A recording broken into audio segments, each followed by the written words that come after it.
Welcome to Living Well with MS Coffee Break. I'm your host Jeff Alex. We decided to do something a little different in expanding the range of content we produce here at Living Well with MS. Since our community forms the beating heart of overcoming MS, we are commencing this special series called Coffee Break, which features short interviews with members of the OMS community talking about their personal journeys adopting and staying on the OMS 7-step recovery program, the challenges they encountered and how they overcame them, and their tips and tricks for sticking to the path that leads to better health. We hope you enjoy and learn from these brief chats between our regular episodes, and as always, your comments and suggestions are welcome by emailing podcast@overcomingms.org. That's podcast@overcomingms.org. And don't forget, if you enjoy these and other Living Well with MS podcast episodes, please leave a review on Apple Podcasts or your favourite podcast listening platform. So welcome to Living Well with MS Coffee Break, Maisie Markham. To start off with, can you tell us a little bit about yourself, your family, your life, where you live, and anything about yourself that you'd like to share with us? Hi, yes, and thank you very much for inviting me. I'm a retired Army officer. I left the Army 2 years ago after 38 years of service. Currently living in the Cotswolds. I didn't know where to settle once I retired after being on the move for so long and moving every 2 years. But at the moment I'm in the Cotswolds. I have 2 grown-up children who both live in Edinburgh at the moment. I'm currently studying at Worcester University a course in nutritional therapy. So on leaving the Army I didn't quite know what to do. So I'm very interested in nutrition because of the MS and went off to university for 2 years, just about to finish that course in the summer. I was diagnosed with MS in 2016. This was whilst I was still in the Army, fairly busy, stressful job. And at the time I was training for the Berlin Marathon. And I put the numbness in my feet down to the fact that I was pounding the streets. But it turned out, obviously, it was a bit more serious than that. So how long have you been following the OMS 7-step recovery program? Well, I discovered OMS last January, so just over a year. And that was whilst I was studying nutritional therapy. I was doing some research and all of a sudden I came across OMS. I'd seen some other studies before, like Swank, and I'd looked at the WAS, minding my mitochondria. So I was aware of some of the dietary changes, and just through research, through the course, I found OMS. I think that sort of changed my path completely, really. I was already adopting some of the lifestyle and nutritional steps anyway, but I also then started to look at meditation as well. And the biggest thing for me was going on one of the retreats. So last July I went on the Amadown retreat, which was amazing, and where I met some wonderful people, and we're all in it together was the key takeaway from that, and they're now really good friends. And so what's your favourite thing about the programme, and the things that you feel have made the biggest changes for your MS in your life?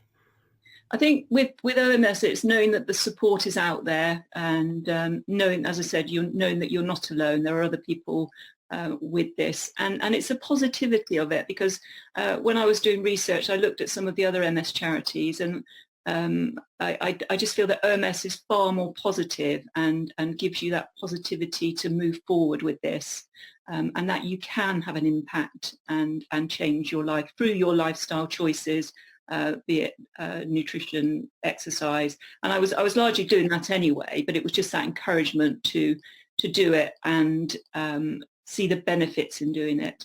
And the powerful thing with the retreat was the fact that all the facilitators there had MS as well, and the fact that everyone was living well with MS.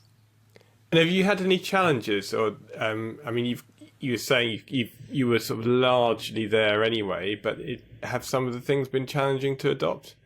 Meditation I found the hardest. I just wasn't used to doing it, and obviously being on the retreat with that week of doing it collectively, But coming back from that, I had every good intention to do it every day, but didn't manage to do it every day. And I wasn't alone. I kept in touch with the other people on my retreat. And in January, we actually got together a small group of us and had a weekend where we had our own mini retreat to concentrate on the meditation, because we were all struggling a bit with it. And since then, it's been a bit hit and miss. But this last few weeks of, one of the advantages of being stuck at home is it's something I can do now, and I'm doing it every day. So it was a challenge, but I'm hoping to get over that challenge. I think that's the single hardest thing for anyone, actually, too. It's quite straightforward to say, well, I eat this, so that's rules. I follow these rules and I always eat that. But to add something into your lifestyle that you don't normally do. Yes. And it's an easy one to think, oh, it doesn't matter too much. I've just missed that. I think I personally do. I think most people find meditation the one that slips a bit. Yeah. And the other difficulty is encouraging my children to adopt a more healthy lifestyle. Obviously, they're grown up, living their own lives, so I send them vitamin D and the linseed oils, and they say, "Why are you sending me this? I haven't got a cricket bat anymore." Came the comment from my son.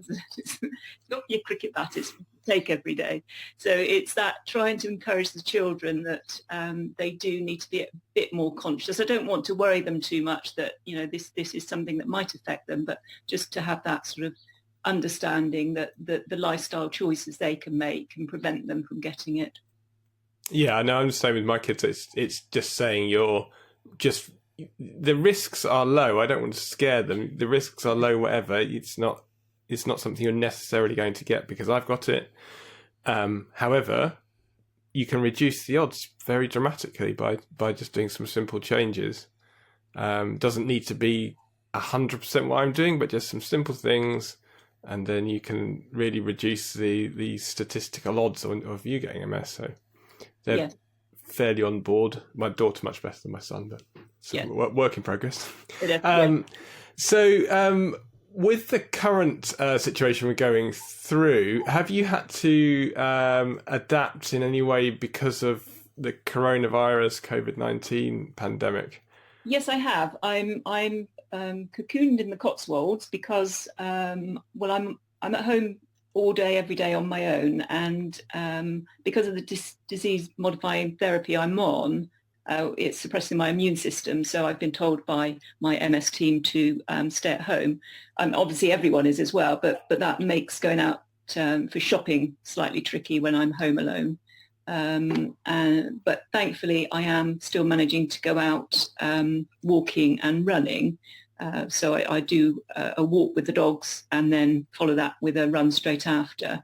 And because I'm quite rural, I don't see very many people anyway, and people do keep their distance. So it's that adjusting to being at home alone. And in the evenings I find it harder, but that's where friendships come in, and you've got groups that you chat to. So from that point of view, it's fine.